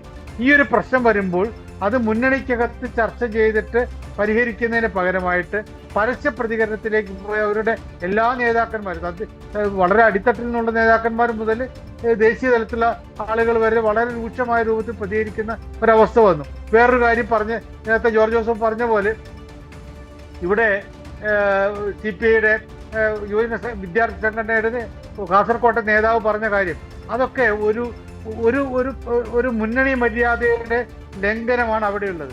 ഒരു കാര്യത്തിൽ ഒപ്പിട്ടു, അത് വേണമെങ്കിൽ പിന്നെ അതുമായി ബന്ധപ്പെട്ട തർക്കങ്ങൾ ഉണ്ടാകാം. ആ തർക്കങ്ങളൊക്കെ പരിഹരിക്കാവുന്ന കാര്യമാണ്. മുഖ്യമന്ത്രി പോലും ഇന്ന് ഏതാണ്ട് 1 മണിക്കൂറോളം ബിനോയ് വിശ്വമായിട്ട് ചർച്ച നടത്തി. പക്ഷേ പരസ്യമായിട്ടുള്ള പ്രതികരണങ്ങൾ അതിൻ്റെ അത് ആർക്കാണ് ആയുധമാവുക എന്നുള്ളതാണ്. ഇതിനെ എതിർക്കപ്പം CPI അങ്ങോട്ടേക്ക് ക്ഷണിക്കുന്ന നമ്മുടെ പ്രതിപക്ഷ നേതാവ് ഉൾപ്പെടെയുള്ള ആളുകളുണ്ടല്ലോ. പക്ഷെ അവര് തന്നെ മുൻകൈ എടുത്ത് ഈ പദ്ധതി PM ശ്രീ പദ്ധതി വന്നപ്പോൾ ആദ്യമായി നടപ്പാക്കിയ സംസ്ഥാനങ്ങളിലൊന്ന് രാജസ്ഥാനാണ്. അന്ന് അവിടെ അശോക് ഗെഹ്ലോട്ടാണ് മുഖ്യമന്ത്രി. അതിനുശേഷം ഇപ്പോഴും കോൺഗ്രസ് ഭരിക്കുന്ന കർണാടകയിലും ഒക്കെ ഇതേ പദ്ധതി നടപ്പാക്കിക്കൊണ്ടിരിക്കുന്നതാണ്. അപ്പൊ സ്വാഭാവികമായിട്ട് അവർക്ക് ഇതിനെ എതിർക്കാൻ പറ്റില്ല. അവരുടെ ചില സംഘടനകളൊക്കെ KSU മറ്റും സമരത്തിന് വന്നപ്പോൾ അത്ഭുതമാണ്. കാരണം സ്വന്തം സംസ്ഥാനങ്ങളിൽ ഇത് നടപ്പാക്കിയിട്ട് ഇവിടെ അവരെന്തിനാണ് ഇത്തരത്തിൽ വരുന്നത് നമുക്കറിയില്ല. ലീഗാണെങ്കിലും അവരെ ബാധിക്കുന്ന കാര്യമല്ല. ഒരു പദ്ധതിയിൽ കേന്ദ്രം കൊണ്ടുവന്നിരുന്ന ഒരു പദ്ധതിയിൽ ഒപ്പിടണമോ വേണ്ടയോ, അത് നല്ലതാണെങ്കിലും ചീത്തയാണെങ്കിലും ആ തീരുമാനിക്കാനുള്ള പൂർണ്ണമായിട്ടുള്ള അധികാരം ഭരണത്തിലിരിക്കുന്ന മുന്നണിക്കും കക്ഷിക്കുമൊക്കെയാണ്. അപ്പൊ അവർ തീരുമാനിക്കും. ആ വകുപ്പിനാണ് അതിനുള്ള അവകാശമുള്ള വകുപ്പ് മന്ത്രി തീരുമാനിക്കും, അല്ലെ മുഖ്യമന്ത്രി തീരുമാനിക്കും. അവിടെ ഇടപെടാൻ ഇവർക്കാർക്കും അധികാരം. പക്ഷേ എനിക്ക് തോന്നിയൊരു സംഗതി, ഇത് അനാവശ്യമായൊരു വിവാദ പ്രശ്നമാക്കി കൊണ്ടുവരുന്നതിൽ CPIക്ക് വലിയ പങ്കുണ്ട്. ഇപ്പോഴും ഇത്തരം കാര്യങ്ങളൊക്കെ പറയുമ്പോൾ ഞങ്ങൾ നടപ്പാക്കില്ല എന്നൊക്കെ മന്ത്രി പറയുന്ന സമയത്തും അത് ചർച്ച ചെയ്ത് പരിഹാരത്തിലേക്ക് പോകുന്നതിന് പകരം ഇന്ന് മുഖ്യമന്ത്രി പ്രതികാരം നടത്തിയിട്ടില്ല. ഈ ചർച്ചയ്ക്ക് ശേഷം അത് സമവായത്തിലേക്ക് എത്തിയില്ല എന്ന് മുഖ്യമന്ത്രിക്ക് അറിയാം. ഞങ്ങൾ ചർച്ച ചെയ്തു, സമവായത്തിലേക്ക് എത്തിയില്ല എന്ന് പറയാതിരിക്കാം.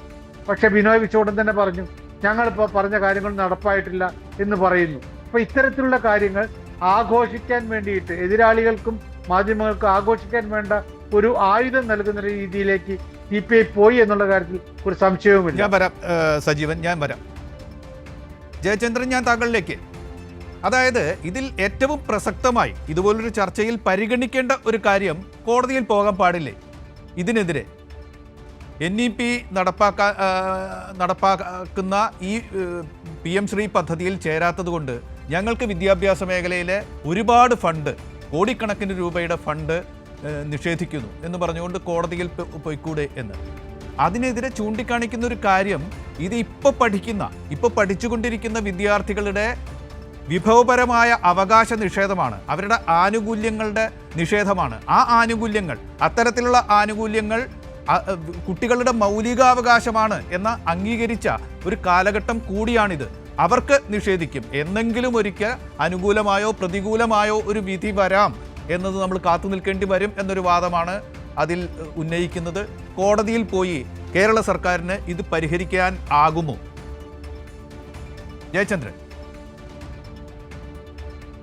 പ്രശ്നമുള്ളതേ ഈ ആൾക്കാര് തെറ്റിദ്ധരിക്കും. എന്താണെന്നറിയാമോ, ഇപ്പൊ ഈ NEP 2020 ചർച്ചാ വിഷയമായി നിറയെ നിൽക്കുന്നത് ആദ്യമായിട്ടാണ് ഇങ്ങനൊരു സംഭവം ഉണ്ടാകുന്നത് തെറ്റിദ്ധരിക്കും ആൾക്കാർ. അതുകൊണ്ട് അതിൻ്റെ ഒരു ചെറിയൊരു ചരിത്രം പറയാതെ പോകാൻ പറ്റില്ല എന്ന് എനിക്ക് തോന്നുന്നു. ഈ ന്യൂ എഡ്യൂക്കേഷൻ പോളിസി എന്ന് പറയുന്ന നാഷണൽ എഡ്യൂക്കേഷൻ പോളിസി, ദേശീയ വിദ്യാഭ്യാസ ഇന്ത്യയിൽ ആദ്യം ഉണ്ടാകുന്നത് കൊത്താരി കമ്മീഷൻ റിപ്പോർട്ട് 64-66 ആണല്ലോ.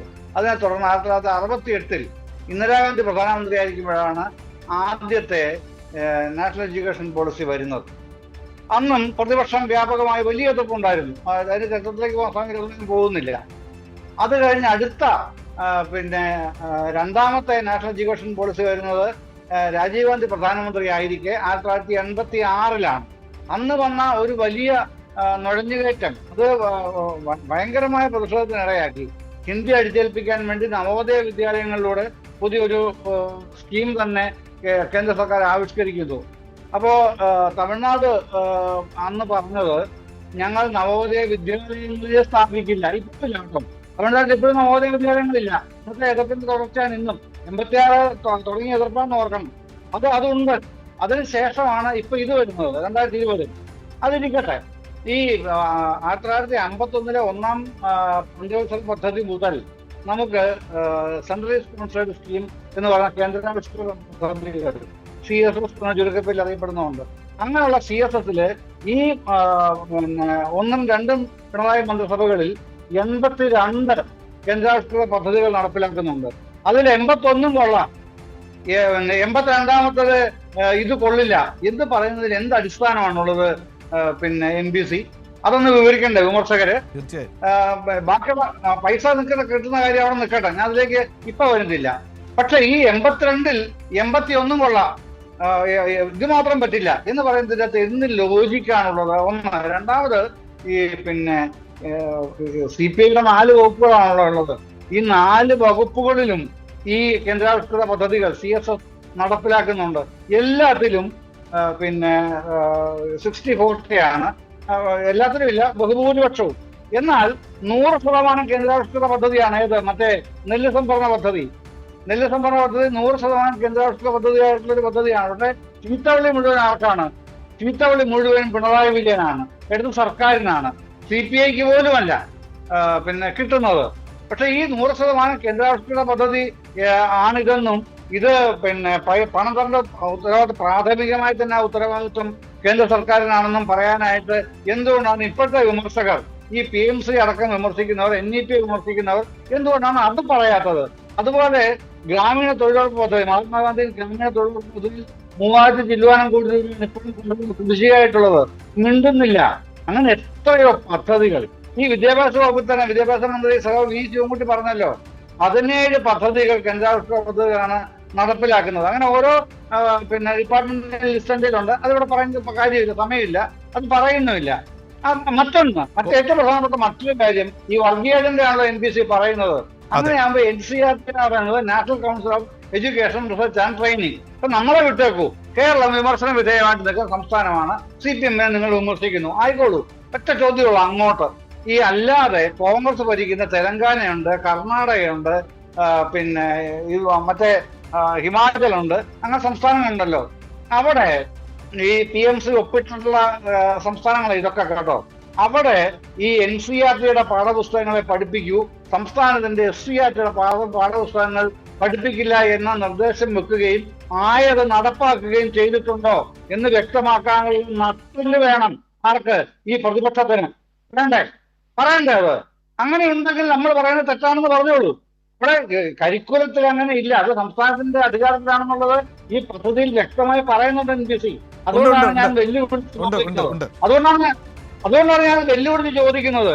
SCERT നടപ്പാക്കാൻ ഞങ്ങൾ അനുവദിക്കില്ല, ഞങ്ങൾ NCERT-യുടെ പാഠപുസ്തകങ്ങളെ അനുവദിക്കൂ, അത് അങ്ങോട്ട് അച്ചടിച്ചു തരും, അത് പഠിപ്പിച്ചാൽ മതി എന്ന് ഈ കോൺഗ്രസിന്റെ ഏതെങ്കിലും ഒരു സ്റ്റേറ്റിൽ, അവർ ഭരിക്കുന്ന ഏതെങ്കിലും സ്റ്റേറ്റിൽ നിർദ്ദേശം വെക്കുകയും നടപ്പാക്കുകയും ചെയ്യാനായിട്ട് ചെയ്തിട്ടുണ്ടോ? അങ്ങനെ ചെയ്തിട്ടുള്ള സംസ്ഥാനങ്ങളുടെ പേരൊന്ന് പറയൂ. എന്നിട്ട് ഇങ്ങോട്ട് വന്നാൽ മതി വിഴുങ്ങാനായിട്ട്. അല്ലാതെ വെറുതെ അങ്ങ് പറഞ്ഞാൽ, മറിച്ച് രാഷ്ട്രീയം തന്നെ പറയുന്ന മറുപടിയായിട്ട് നിങ്ങളുടെ ഈ പിന്നെ തറ രാഷ്ട്രീയം കൊണ്ടല്ല കാര്യങ്ങൾ കൈകാര്യം ചെയ്യേണ്ടത്. പക്ഷെ അപ്പൊ അപ്പോഴും ചോദിക്കും, ഞങ്ങളല്ലല്ലോ പറഞ്ഞത്, CPI അല്ലേ പറഞ്ഞത്. അതെ, CPI ആണ് പറഞ്ഞത്.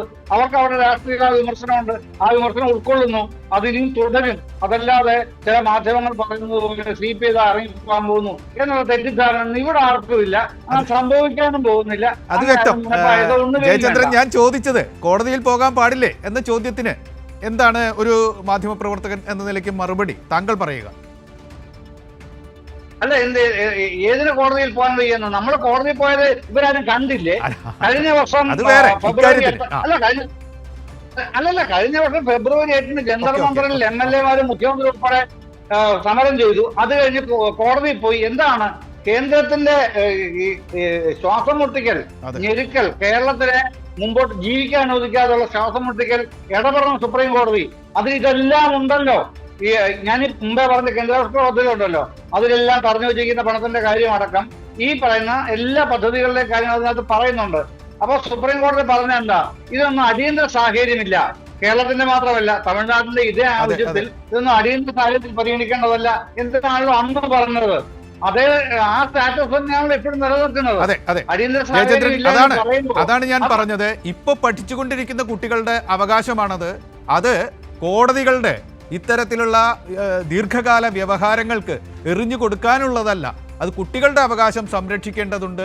ഞങ്ങൾക്ക് ദേശീയ തലത്തിൽ ഇപ്പോൾ കൊടുത്തുകൊണ്ടിരിക്കുന്ന ഒരു വിദ്യാഭ്യാസ സമ്പ്രദായത്തിൻ്റെ ആനുകൂല്യങ്ങൾ നിങ്ങളുടെ രാഷ്ട്രീയ നിയന്ത്രണത്തോടു കൂടി തന്നെയാണെങ്കിലും ഞങ്ങൾക്ക് കിട്ടാൻ അവകാശമില്ലേ എന്ന കുട്ടികളുടെ ചോദ്യത്തിനുള്ള ഉത്തരം കൂടി ഈ ഒപ്പിടലിൽ ഉണ്ട് എന്നതാണ് നിരീക്ഷകർ ചൂണ്ടിക്കാണിക്കുന്നത്. പെട്ടെന്ന് ഇവിടെ വാസ്തവത്തിൽ ഞാൻ ആഗ്രഹിക്കുന്നത്, അല്ലെങ്കിൽ മതനിരപേക്ഷവാദികളായിട്ടുള്ള എല്ലാവരും എനിക്ക് തോന്നുന്നു ആഗ്രഹിക്കുന്നത്, ഇവിടെ ഉണ്ടാവേണ്ട ചർച്ച എന്തായിരുന്നു? ഇവിടെ ഉണ്ടാവേണ്ട ചർച്ച നമ്മുടെ ഫെഡറലിസത്തെ എങ്ങനെയാണ് കേന്ദ്ര സർക്കാർ പല വിധത്തിൽ നുഴഞ്ഞു കയറുന്നത്, ആ ഫെഡറലിസത്തിൽ ഉണ്ടാവുന്ന തകർച്ചയെന്നുള്ള അല്ല വാസ്തവത്തിൽ അങ്ങനെയാണ് ഈ ചർച്ച വികസിക്കേണ്ടിയിരുന്നത്. അതിന് പകരം വേറൊരു രീതിയിൽ വക്രീകരിച്ചാണല്ലോ ചർച്ച കൊണ്ടുപോകുന്നത്. അതുകൊണ്ടൊന്നും കാര്യമില്ല, നമ്മളാ ചർച്ചയിൽ തന്നെ പോകും. ഫെഡറലിസത്തിനുള്ള നുഴഞ്ഞുകയറ്റമാണ് പ്രശ്നം, അടിസ്ഥാന പ്രശ്നം. അതാണ് ചർച്ച ചെയ്യേണ്ടത്. ഈ 83-ലെ സർക്കാരിയ കമ്മീഷൻ, 2000-ലെ ജസ്റ്റിസ് വെങ്കടചെല്ലയ്യ കമ്മീഷൻ, അത് കഴിഞ്ഞ് MM പൂഞ്ചി കമ്മീഷൻ 2007-ൽ, ഈ കമ്മീഷൻ സമർപ്പിച്ചിട്ടുള്ള റിപ്പോർട്ടുകൾ ഉണ്ടല്ലോ, കോൺഗ്രസിന്റെയും വാജ്പേയിയുടെയും കാലത്താണല്ലോ. ഏത് സംസ്ഥാനത്തിന് എന്ത് നടപ്പാക്കിയിട്ട് ഇത്രയും കാലമായിട്ട് അതിന്റെ ഭാഗമായിട്ടില്ല ഇതൊക്കെ വരുന്നത്. ചർച്ച ചെയ്യണ്ടേ പ്രശ്നങ്ങളൊന്നും? പിന്നെ എപ്പോഴാണ് ചർച്ച ചെയ്യുന്നത്? ജോർജ് ജോസഫ്, ഞാൻ താങ്കളിലേക്ക് വരുന്നു. ഇപ്പോൾ പറഞ്ഞ ആ ഒരു കാര്യം, കേരളം അതിൻ്റെ രാഷ്ട്രീയമായ ജാഗ്രതകൾ ഉയർത്തിപ്പിടിച്ചുകൊണ്ട് തന്നെയാണ് ഇതിലേക്കൊക്കെ പോയിക്കൊണ്ടിരിക്കുന്നത്. ഇപ്പോൾ ഭീകരമായ വളച്ചൊടിക്കലിന്, വക്രീകരണത്തിന് മാധ്യമങ്ങളും അതുപോലെ തന്നെ നിരീക്ഷകരും പ്രചാരകരും ഒക്കെ കരുവാക്കുന്നൊരു കാര്യം, ഈ നാഷണൽ എഡ്യൂക്കേഷൻ പോളിസി അനുസരിച്ച് കഴിഞ്ഞാൽ അതുമായി ബന്ധപ്പെട്ട എന്തെങ്കിലും അനുബന്ധ പദ്ധതികളിൽ നമ്മൾ ഒപ്പിട്ട് കഴിഞ്ഞാൽ അവരുടെ കരിക്കുലം അത് അതേപോലെ തന്നെ പിന്തുടരേണ്ടി വരും എന്നൊരു വാദമാണ്. ഇതിൽ നാഷണൽ എഡ്യൂക്കേഷൻ പോളിസിയിൽ 432 കൃത്യമായി തന്നെ പറയുന്നുണ്ട് എന്ന് ഇപ്പോൾ മാധ്യമപ്രവർത്തകർക്കും ആളുകൾക്കും ഒക്കെ അറിയാം. States will prepare their own കരിക്കുല and prepare text books incorporating state flavour and material as needed എന്നാണ് പറയുന്നത്. ഒപ്പം തന്നെ which may be based on NCFSC എന്ന് പറയുന്നുണ്ട്. അത് NCFSC പറയുന്ന കാര്യങ്ങളെ ബേസ് ചെയ്യാം, പക്ഷേ സ്വന്തമായി തയ്യാറാക്കാം എന്ന് പറയുന്നുണ്ട്. ഇത് സർപ്പം പോലെ അവിടെ നിൽക്കെ ആണ് അതിനെ പാഴ്മുറം കൊണ്ട് മറയ്ക്കാൻ ശ്രമിച്ചുകൊണ്ട് ഈ പ്രചാരണം ഇവിടെ നടക്കുന്നത്. ഈ മാധ്യമ പ്രചാരണം, ഈ നിരീക്ഷക പ്രചാരണം, ഈ പ്രചാരക പ്രചാരണം, ഇത് അപലപിക്കപ്പെടേണ്ടതല്ലേ ജോർജ് ജോസഫ്?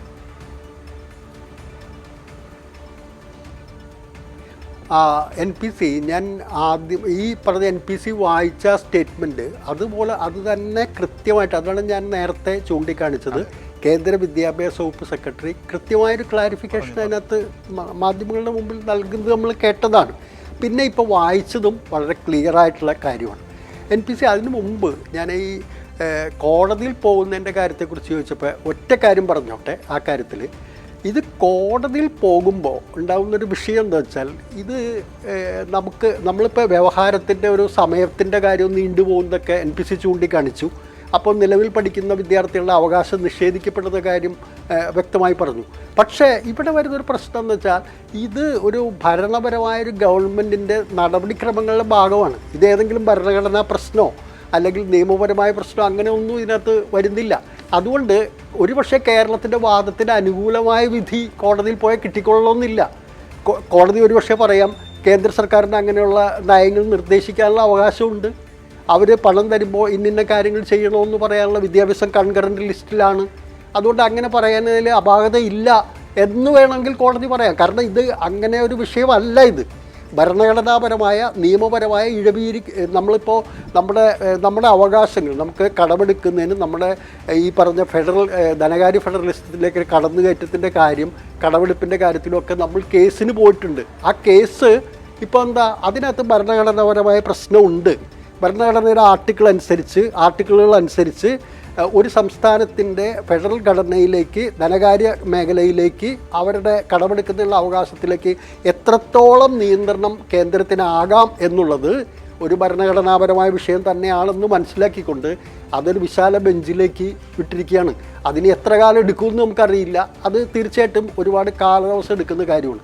അതുകൊണ്ട് ഇത്തരം കാര്യങ്ങളിൽ കേസിന് പോവുക എന്ന് പറയുന്നത് വലിയൊരു ദീർഘകാലത്തെ സമയനഷ്ടവും കാര്യങ്ങളൊക്കെ ഉണ്ടാവും. അത് നഷ്ടപ്പെടുന്നത് NPC ചൂണ്ടിക്കാണിച്ചതുപോലെ വിദ്യാർത്ഥികൾക്കാണ്, കുട്ടികൾക്കാണ്, അവരുടെ ഭാവിയാണ് ബാധിക്കുക. അവർക്ക് അവകാശപ്പെട്ട കാര്യങ്ങൾ നേടിക്കൊടുക്കാൻ ഗവൺമെൻറ് ഒരു സംവിധാനം പരാജയപ്പെടുന്ന രീതിയിലേക്ക് അത് വിമർശന വിധേയമാകും എന്നുള്ളതാണ് വളരെ പ്രധാനപ്പെട്ടൊരു പ്രശ്നമാണ്. അതുകൊണ്ട് കേസിന് പോവുക എന്നൊക്കെ നമുക്കിങ്ങനെ ആലങ്കാരികമായിട്ടും വെറുതെയൊക്കെ പലതുമൊക്കെ പറയാൻ പറ്റും. പക്ഷേ അതൊന്നും ഒരു പ്രായോഗികമായിട്ടുള്ള ഇത്തരം കാര്യങ്ങളിൽ ഒരിതല്ല. ഇനി NPC പറഞ്ഞ കാര്യത്തിലേക്ക് വരുമ്പോൾ, രാഷ്ട്രീയപരമായിട്ട് ഈ കാര്യത്തിലേക്ക് വരുമ്പോൾ വലിയ തോതിലുള്ള ഇവിടെയുള്ളൊരു പ്രശ്നം എന്താ, നമ്മുടെ മുമ്പിലൊരു പ്രശ്നം, ഒരു കേരളത്തിലെ LDF ഗവൺമെൻറ് എന്ന് പറഞ്ഞാൽ ഒരു ബദൽ നയങ്ങൾ അവതരിപ്പിക്കുകയാണ്, ബദൽ ഒരു പരിപാടി അവതരിപ്പിക്കുകയാണ്. ആഗോളവൽക്കരണത്തിനും മുതലാളിത്തവൽക്കരണത്തിനും കോർപ്പറേറ്റ് നയങ്ങൾക്കുമെതിരെ ഇങ്ങനെ ഒരു ഇടതുപക്ഷ സമീപനമുണ്ട്, ഇതൊരു ബദൽ സമീപനമാണ് എന്ന് ഇന്ത്യയെ കാണിക്കുകയല്ല, ലോകത്തെ കാണിക്കുകയാണ് നമ്മൾ ചെയ്യുന്നത്. ലോകത്തിന് മുമ്പാകെയാണ് നമ്മൾ വയ്ക്കുന്നത്. അവിടെയാണ് നമ്മുടെ വിദ്യാഭ്യാസ രംഗത്തും ആരോഗ്യരംഗത്തും ഇൻഫ്രാസ്ട്രക്ചർ രംഗത്തും മറ്റ് രീതിയിലെല്ലാം നമ്മൾ മാതൃകകൾ സൃഷ്ടിച്ച് ഇന്ന മോഡലിലൂടെ നമുക്ക് പണം കണ്ടെത്താൻ കഴിയും, കിഫ്ബി മോഡലടക്കം ഇതെല്ലാം നമ്മൾ മുമ്പോട്ട് വയ്ക്കുന്നത്. അതൊരു രാഷ്ട്രീയമാണ്. ലോകത്തിൻ്റെ മുമ്പാകെ നമ്മൾ ഒരു ഇടതുപക്ഷ രാഷ്ട്രീയം, അതിതീവ്രമായ വലതുപക്ഷ മുതലാളിത്ത രാഷ്ട്രീയത്തിന് ബദലായി നമ്മൾ അവതരിപ്പിക്കുമ്പോൾ ആ ബദൽ നമ്മൾ നടപ്പാക്കണമെങ്കിൽ, അത് ഉന്നത നിലവാരത്തിൽ നമ്മൾ നടപ്പാക്കണമെന്നുണ്ടെങ്കിൽ നമുക്ക് തീർച്ചയായിട്ടും പണം എന്ന് പറയുന്നത് നിർണായകമായിട്ടുള്ളൊരു ഘടകമാണ്. അപ്പോൾ നമുക്ക് കിട്ടാവുന്ന പണത്തെ നമ്മൾ നിരാകരിക്കുക. ഇതിനകത്ത് തീർച്ചയായിട്ടും പൊളിറ്റിക്കലായിട്ടുള്ള ഐഡിയോളജിക്കലായിട്ടുള്ള വ്യത്യാസങ്ങളും തർക്കവിതർക്കങ്ങളും ഒക്കെ ഉണ്ട്. പക്ഷേ അവിടെയും നമ്മൾ ഉയർത്തി കാണിക്കേണ്ട മാതൃക എന്ന് പറയുന്നത് ഒരു കേരള മോഡലാണ്. കേരളം ഒരു ബദൽ സമീപനം ഉയർത്തുന്നു. ആഗോളീകരണത്തിനും ആഗോളതലത്തിലുള്ള മുതലാളിത്ത സമീപനത്തിനും മറ്റു വലതുപക്ഷവൽക്കരണം, അതിതീവ്ര വലതുപക്ഷവൽക്കരണത്തിനും ബദലായി എങ്ങനെയാണ് പൊതുസമൂഹത്തെ സംരക്ഷിക്കാൻ കഴിയുന്നത്, എങ്ങനെയാണ് പാവപ്പെട്ടവരെ ചേർത്ത് പിടിക്കാൻ കഴിയുന്നത്, എങ്ങനെയാണ് നമുക്ക് സാമൂഹ്യക്ഷേമ പദ്ധതികളിൽ ഊന്നി നിന്നുകൊണ്ട് ഒരു സംസ്ഥാനത്തെ വികസനത്തിൻ്റെ വിഹായത്തിലേക്ക് നയിക്കാൻ കഴിയുക എന്നുള്ളൊരു മോഡൽ നമ്മൾ മുമ്പോട്ട് വയ്ക്കുകയാണ്. അത് മനസ്സിലാക്കാതെ പോകുന്നു എന്നുള്ളതാണ് ഈ വിമർശനം ഉന്നയിക്കുന്നവരുടെ പ്രശ്നം എന്ന് പറയുന്നത്. അപ്പോൾ ഒരു ഈഗോ പ്രശ്നമായിട്ട് ഞങ്ങൾ ഇങ്ങനെ ഉന്നയിച്ചു, അപ്പൊ ഞങ്ങൾ അത് കേട്ടില്ല എന്നുള്ള രീതിയിലേക്ക് പോകുന്നത് ഒരു രാഷ്ട്രീയം, അതിനകത്ത് രാഷ്ട്രീയ മർമ്മം മനസ്സിലാക്കിക്കൊണ്ടുള്ള ആളുകളെ സംബന്ധിച്ചിടത്തോളം ഉചിതമായ ഒന്നല്ല, അത് തെറ്റായ ഒരു പ്രവണതയാണ്. ജോർജ് ജോസഫ് ഇപ്പോൾ ചൂണ്ടിക്കാണിച്ചത് ഇതൊരു രാഷ്ട്രീയ പ്രശ്നം, രാഷ്ട്രീയ സമീപനം എടുക്കേണ്ട ഒരു കാര്യം തന്നെയാണ് എന്ന് അദ്ദേഹം പറഞ്ഞു. ഇത് കമ്മ്യൂണിസ്റ്റുകാർ നയിക്കുന്ന ഒരു സർക്കാരാണ്. അത് CPIM ആയാലും CPI ആയാലും മാർക്സിസം ലെനിനിസത്തെ പ്രമാണ പാഠമാക്കിക്കൊണ്ട് മുന്നോട്ട് പോകുന്ന ആളുകളാണ്. ലെനിനിസ്റ്റുകൾ എപ്പോഴും ഉദ്ധരിക്കുന്ന ഒരു ഗ്രന്ഥം ലെനിൻ്റെ ഇടതുപക്ഷ കമ്മ്യൂണിസം ഒരു ബാലാരിഷ്ടത എന്നാണ്.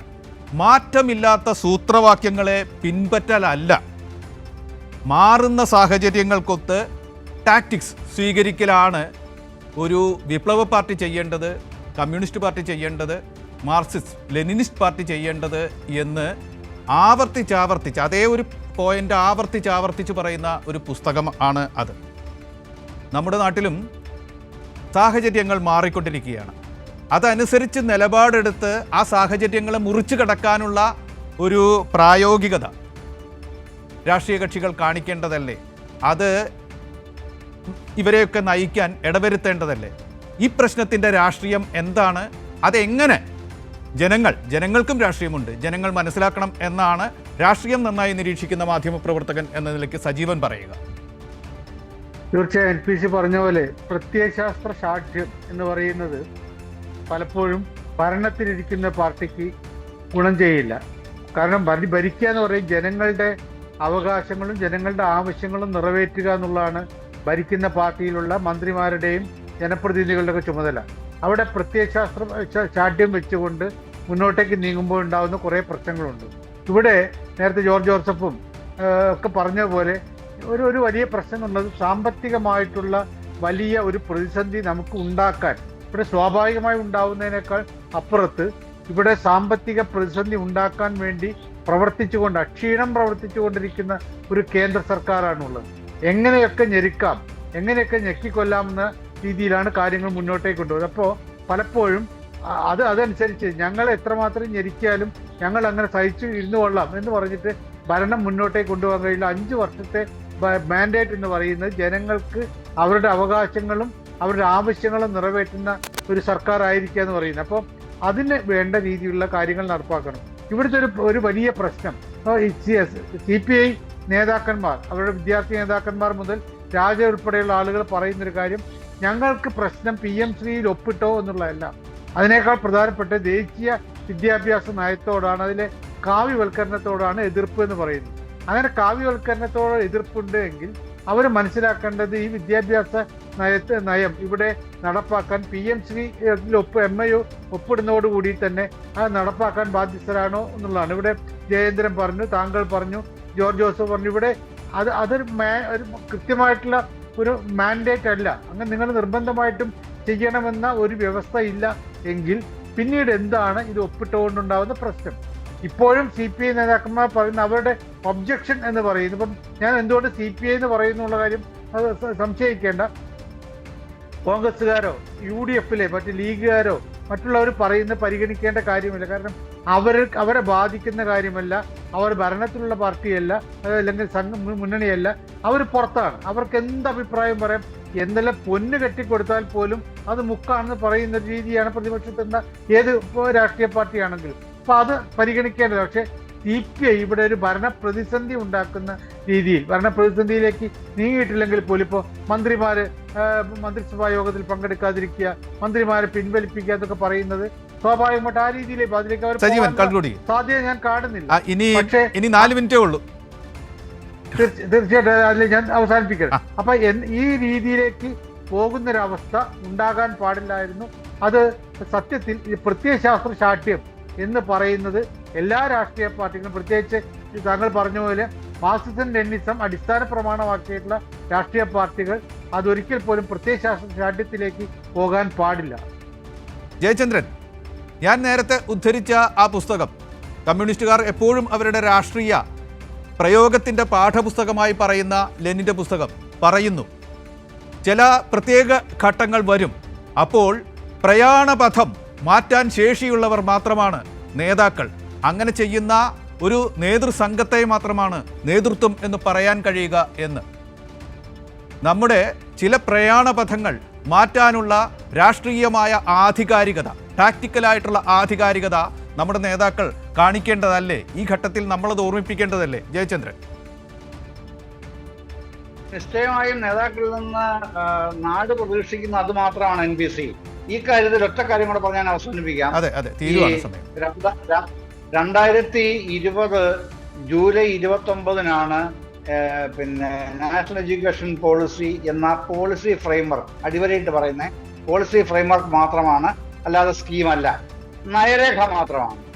ആ നയരേഖ ഇറങ്ങിയതിന് ശേഷം തൊട്ടടുത്ത ഏതാനും ദിവസങ്ങൾക്ക് ശേഷം 2020 ഓഗസ്റ്റ് 7 CPIM പൊളിറ്റ് ബ്യൂറോയുടെ ഒരു സുദീർഘമായ കമ്മ്യൂണിറ്റി ഇറങ്ങിയിട്ടുണ്ടായിരുന്നു.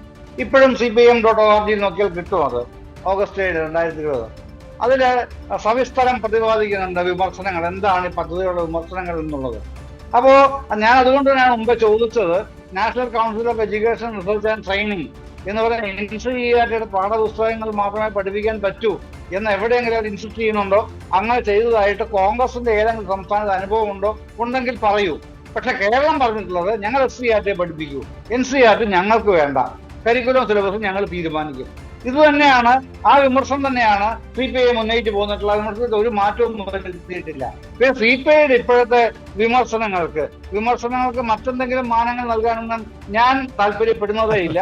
ആ വിമർശനങ്ങൾ ഉണ്ടാവട്ടെ, പക്ഷെ അത് ഗണ്യമായി തീരുകയും ചെയ്യണം എന്നുള്ളതാണ് ഒരു ഇടതുപക്ഷ മനസ്സോട് ആഗ്രഹിക്കുന്നത്.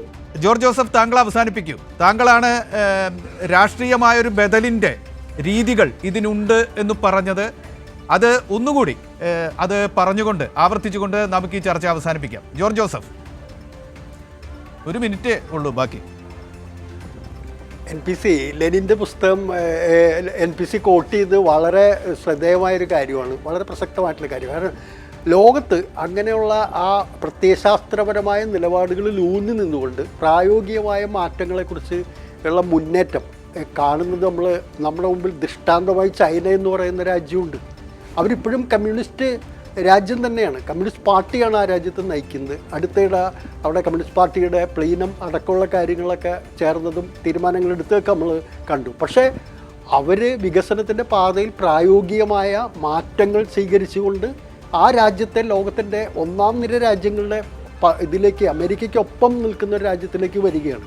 അതുകൊണ്ട് ഇത്തരം കാര്യങ്ങൾ നമ്മൾ എവിടെ എടുക്കുമ്പോൾ ഞാൻ നേരത്തെ ചൂണ്ടിക്കാണിച്ചതുപോലെ നമ്മൾ ഒരു തിരഞ്ഞെടുക്കപ്പെട്ട ഗവൺമെൻറ് എന്നുള്ള നിലയിൽ, ഒരു വിപ്ലവത്തിലൂടെ അല്ലാതെ തിരഞ്ഞെടുക്കപ്പെട്ട ബാലറ്റിലൂടെ വന്ന ഒരു ഗവൺമെൻറ്റിന് എന്താണ് ജനങ്ങൾക്ക് വേണ്ടി ചെയ്യാൻ കഴിയുന്നത്, ഒരു മാതൃക കാണിക്കാൻ കഴിയുന്നത്, എങ്ങനെയാണ് ജനങ്ങളുടെ അടിസ്ഥാന പ്രശ്നങ്ങൾ പരിഹരിക്കാൻ കഴിയുന്നത്, ഇത്യാദി കാര്യങ്ങൾ കാണിച്ചു കൊടുക്കേണ്ട, ലോകം ഉറ്റുനോക്കുന്ന ഒരു സർക്കാരാണ് ഈ കേരളത്തിലെ, ഈ കൊച്ചു കേരളത്തിൽ ഇരിക്കുന്നത്. അതുകൊണ്ട് അതിൻ്റെ പ്രാധാന്യം പൊളിറ്റിക്കൽ പാർട്ടികൾ, പ്രത്യേകിച്ച് ഇത്തരത്തിൽ ഒരു വിമർശിക്കുന്ന ആളുകളും ഒക്കെ മനസ്സിലാക്കണം, അതിൻ്റെ പ്രസക്തി എന്താണ് എന്നുള്ളത്. അതുകൊണ്ട് ഇതിനെ വിമർശിക്കാനും ഇത് അങ്ങനെയല്ല ഇങ്ങനെയല്ല എന്നൊക്കെ പറയാൻ വളരെ എളുപ്പമാണ്. പക്ഷേ അതിൻ്റെ വിശാല അടിസ്ഥാനത്തിൽ ഈ മാതൃക ലോകത്തിന് മുമ്പിൽ എത്രയോ പ്രസക്തമാണ്, എത്ര ആവശ്യമാണെന്നുള്ള അതിൻ്റെ സാങ്കത്യം മനസ്സിലാക്കിക്കൊണ്ട് വേണം കാര്യങ്ങളിലേക്ക് കടക്കാൻ. അല്ലാത്ത തരത്തിലുള്ള വിമർശനങ്ങളും മറ്റുമെല്ലാം നമ്മളെ വേറൊരു തലത്തിലേക്ക് എത്തിക്കും. അത് എതിരാളികൾക്ക്, പ്രത്യേകിച്ച് കോർപ്പറേറ്റ് ഭീമന്മാർക്കും ഇത്തരത്തിൽ വർഗീയ ശക്തികൾക്കും അതുപോലെ സാമ്പത്തിക ശക്തികൾക്കും അവരുടെ കയ്യിലേക്ക് വടിയെറിഞ്ഞു കൊടുക്കുന്നതിന് തുല്യമായിരിക്കും എന്ന് മനസ്സിലാക്കാനുള്ള ശേഷിയും ശേമുഷിയും ഇത്തരം പാർട്ടികൾ കാണിക്കണം എന്നാണ്. തീർച്ചയായും വളരെ കാതലായ ഒരു ചർച്ചയാണ് ഇവിടെ നടന്നത്. 3 പേർക്കും നന്ദി പറഞ്ഞുകൊണ്ട് അവസാനിപ്പിക്കുന്നു.